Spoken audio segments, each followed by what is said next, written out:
ॐ महालक्ष्मी च विद्महे विष्णुपत्नी च धीमहि तन्नो लक्ष्मी प्रचोदयात्।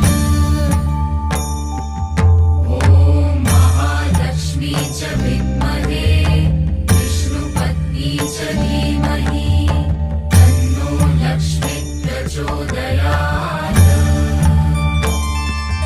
ॐ महालक्ष्मी च विद्महे विष्णुपत्नी च धीमहि तन्नो लक्ष्मी प्रचोदयात्।